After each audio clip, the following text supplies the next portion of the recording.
नमस्कार दोस्तों, स्वागत है आपका एक बार फिर से आज की ताज़ा खबरों में। दोस्तों, राज्य की सभी ताज़ा खबरों को लेकर हम आपके सामने हाजिर हो चुके हैं। तो दोस्तों, आज की बड़ी खबरों में पेट्रोल डीजल की कीमतों में बढ़ोतरी पर सोनिया गांधी ने पीएम मोदी को चिट्ठी लिखकर कही ये बड़ी बातें। जी हां दोस्तों, इसके अलावा आज की बड़ी खबरों में LAC पर भारत चीन के सैनिकों में हिंसक झड़प, भारतीय सेना के एक अफसर को 2 जवान सहित 3 चीनी भी मारे गए। जी हाँ दोस्तों, इसके अलावा आज की बड़ी खबरों में एक और बड़ी खबर आई है, सालों बाद बन रहा दुर्लभ सहयोग, रिंग ऑफ फायर की तरह दिखेगा सूर्य। जी हाँ दोस्तों, साथ ही दोस्तों, चीन में फिर तेजी से फैलने लगा कोरोना वायरस, अधिकारियों ने लिए ज्यादा कड़े फैसले। चीन की राजधानी बीजिंग में कोरोना वायरस ने फिर से पांव पसारने शुरू कर दिए और इस बार अधिकारियों ने इस पर काफी सख्ती से काम करना भी शुरू कर दिया है। दोस्तों, पूरी जानकारी लेंगे। जी हाँ दोस्तों, इसके बारे में जानने के लिए खबरों में आखिर तक बने रहें। तो दोस्तों, आज हम आपको अपनी इस वीडियो में इन्हीं सब महत्वपूर्ण खबरों के बारे में बताने वाले हैं। तो वीडियो को बिना भगाए ध्यान से आखिरी तक देखें ताकि कोई भी जानकारी मिस ना हो। बस वीडियो में आगे जाने से पहले आपसे एक छोटी सी रिक्वेस्ट है, आप इस वीडियो को लाइक करें, शेयर करें, क्योंकि आपका लाइक शेयर करना ही हमारी मेहनत का फल होता है। तो दोस्तों, एक एक करके हम आपको सारी न्यूज दे देते हैं। आइए बात करते हैं अगली बड़ी खबर की। पेट्रोल डीजल की कीमतों में लगातार 10वें दिन हुई बढ़ोतरी पर कांग्रेस अध्यक्ष सोनिया गांधी ने पीएम मोदी को चिट्ठी लिखकर वापस करने की मांग की है। सोनिया गांधी ने अपनी चिट्ठी में कहा कि कोरोना वायरस के संकट से जूझ रहे देश के लिए यह फैसला संवेदनशील है। सोनिया गांधी ने कहा, सरकार लोगों को फायदा पहुंचाने का कोई काम नहीं कर रही है। पेट्रोल डीजल की कीमतों में लगातार 10वें दिन हुई बढ़ोतरी पर कांग्रेस अध्यक्ष सोनिया गांधी ने पीएम मोदी को चिट्ठी लिखकर वापस करने की मांग की है। सोनिया गांधी ने अपनी चिट्ठी में कहा कि कोरोना वायरस के संकट से जूझ रहे देश के लिए यह फैसला संवेदनशील है। सोनिया गांधी ने कहा कि सरकार लोगों को फायदा पहुंचाने का कोई काम नहीं कर रही है। कांग्रेस अध्यक्ष ने कहा, मैं मार्च से शुरू हुए इस कठिन के समय के बीच सरकार ने पूरी तरह से एक संवेदनशील निर्णय लेते हुए पेट्रोल और डीजल की कीमतें बढ़ाने का फैसला किया है, वो भी 10 बार। उन्होंने कहा कि सरकार को 2,06,000 करोड़ रुपए कमाने के लिए पेट्रोल डीजल की एक्साइज ड्यूटी बढ़ाने की किसी ने गलत सलाह दी है। गौरतलब है कि तेल कंपनियों द्वारा मंगलवार को पेट्रोल का दाम 47 पैसे और डीजल का दाम 93 पैसे प्रति लीटर बढ़ा दिया गया। यही नहीं, PTF यानी विमान ईंधन के दाम में भी 16.3% की वृद्धि की गई। पेट्रोल और डीजल के दाम में लगातार 10वें दिन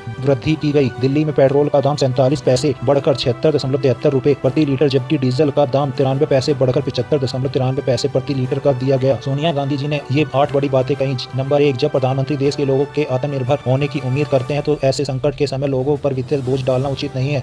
नंबर 2, मौजूदा कोविड-19 महामारी के खिलाफ लड़ाई के दौरान भारत को स्वास्थ्य संबंधी आर्थिक और सामाजिक चुनौतियों का सामना करना पड़ा है। नंबर 3, मुझे इस बात की पीड़ा है कि ऐसे मुश्किल समय में सरकार ने पेट्रोल और डीजल की कीमतें बढ़ाने का संवेदनशील निर्णय लिया। नंबर 4, ऐसे समय सरकार के इस फैसले का कोई औचित्य समझ नहीं आता जब देश के करोड़ों लोगों की नौकरियां चली गई है, उनके सामने जीविका का संकट खड़ा है, छोटे मध्यम एवं बड़े कारोबार बंद हो रहे हैं और किसानों को भी मुश्किल का सामना करना पड़ रहा है। नंबर 5, पिछले कुछ दिनों के दौरान अंतर्राष्ट्रीय बाजार में कच्चे तेल की कीमत में करीब 9% की कमी आई, लेकिन सरकार मुश्किल के समय लोगों को इसका लाभ देने के लिए कर रही है। नंबर 6, मैं आपसे आग्रह करती हूँ कि बढ़ोतरी को वापस लिया जाए और कच्चे तेल की कम कीमत का लाभ सीधे देश के नागरिकों को दिया जाए। नंबर 7, अगर आप लोगों के आत्मनिर्भर होने की उम्मीद करते हैं तो आगे बढ़ने के उनके रास्ते में वित्तीय अवरोध मत खड़ा करिए। नंबर 8, मैं फिर से कह रही हूँ कि जो लोग मुश्किल का सामना कर रहे हैं उनके हाथों में सीधे पैसे दीजिए। बढ़ते हैं अगली खबर की तरफ। LAC पर भारत चीन के सैनिकों में हिंसक, भारतीय सेना के एक अफसर और 2 जवान शहीद, 3 चीनी भी मारे गए। लद्दाख के गलवान घाटी में भारत चीन सैनिकों के बीच हिंसक झड़प में 3 भारतीय सैनिक शहीद हो गए। इनमें सेना के एक अफसर भी शामिल है। सेना ने कहा कि दोनों ओर के सैनिक हताहत हुए हैं। सेना ने कोई संख्या तो नहीं बताई है, लेकिन सैन्य सूत्रों के मुताबिक चीन के 3 सैनिक मारे गए हैं। यह घटना सोमवार रात को हुई है। दोनों ओर से पत्थरों का इस्तेमाल किया है। 1975 के बाद यह पहली बार है जब भारत चीन सीमा पर किसी सैनिक की शहादत हुई है। पिछले करीब 1.5 महीने से भारत और चीन सैनिकों के बीच लद्दाख में तनातनी चल रही है। भारत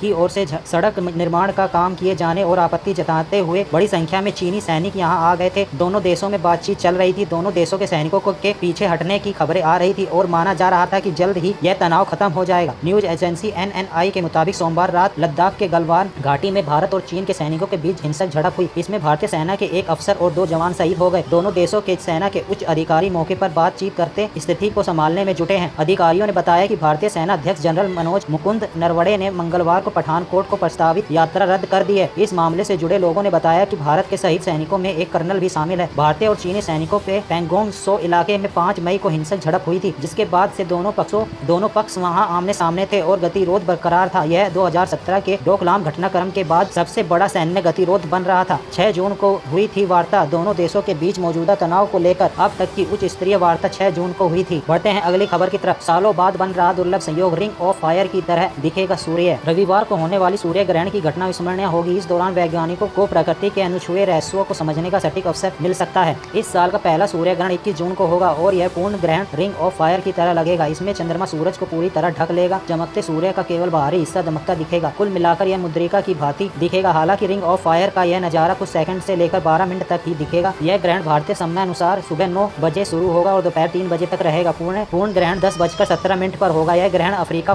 पाकिस्तान के दक्षिण भाग में, उत्तरी भारत और चीन में देखा जा सकेगा। भारत में यह खंड ग्रास चंद्र ग्रहण होगा। उल्लेखनीय है कि 21 जून का दिन सबसे बड़ा दिन होता है और उस दिन इतने लंबे समय तक सूर्य ग्रहण का होना एक विलक्षण वैज्ञानिक घटना है। ऐसा अवसर लगभग सालों बाद आया है। तो हर महीने अमावस्या के दिन चंद्रमा पृथ्वी और सूर्य के बीच आता है, लेकिन हर बार ग्रहण नहीं लगता है। ग्रहण तभी दिखाई देगा जब चंद्रमा की कक्षा पृथ्वी की कक्षा के तल की सीध में आती है। चूंकि चंद्रमा की कक्षा पृथ्वी की कक्षा के तल की ओर 5 अंश का झुकाव लिए हुए है, अतः हर अमावस्या को इन दिनों का एक सीध में आना संभव नहीं होता। वैसे तो कई टीवी चैनल पूर्ण सूर्य ग्रहण का सीधा प्रसारण करेंगे, लेकिन अपने आंगन या छत से इसे निहारना जीवन की अविस्मरणीय स्मृति होगी। यह सही है कि नंगी आंखों सूर्य ग्रहण देखने पर सूर्य की तीव्र किरणें आंखों को बुरी तरह नुकसान पहुंचा सकती हैं। इसके लिए विशेष प्रकार के फिल्म से बने चश्मे की सुरक्षित माने गए हैं।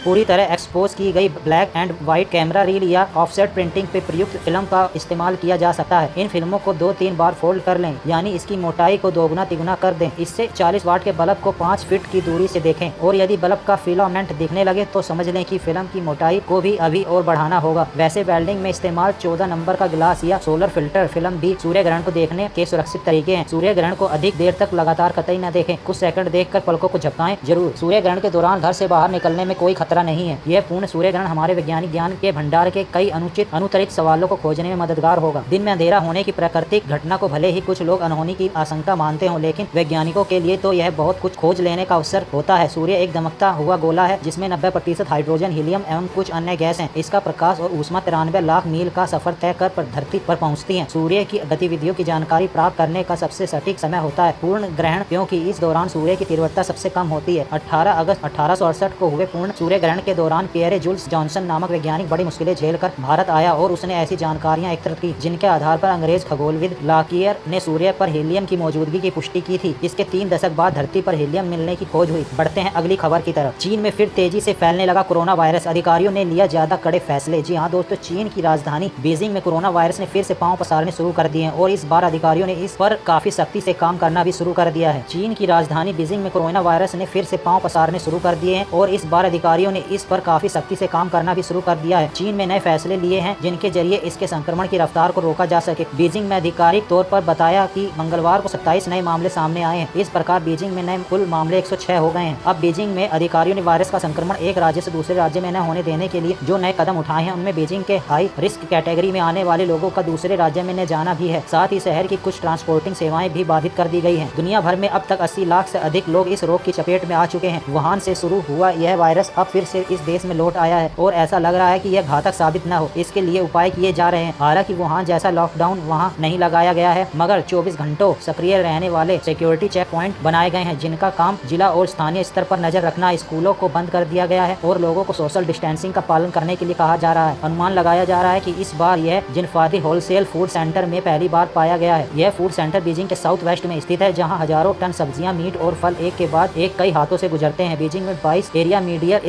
रिस्क कैटेगरी में चिन्हित किए गए हैं। हाई रिस्क कैटेगरी में जिन लोगों को रखा गया है उन्हें शहर छोड़ने पर जाने की सख्त मनाही है। मंगलवार को निकाय अधिकारियों के हवाले से वहां के स्थानीय मीडिया ने यह जानकारी दी। टैक्सी और कमर्शियल कार सेवाएं भी सस्पेंड कर दी गई हैं। चीन की बाकी हिस्सों में क्वारंटाइन सेंटर बनाए गए हैं जहां पर बीजिंग से लौट कर आने वाले लोगों को रखा जा सके। मंगलवार को अधिकारियों ने बताया कि सिचुआन प्रांत में बीजिंग से लौटे एक संदिग्ध केस की कंफर्म केस में पुष्टि हो गई है।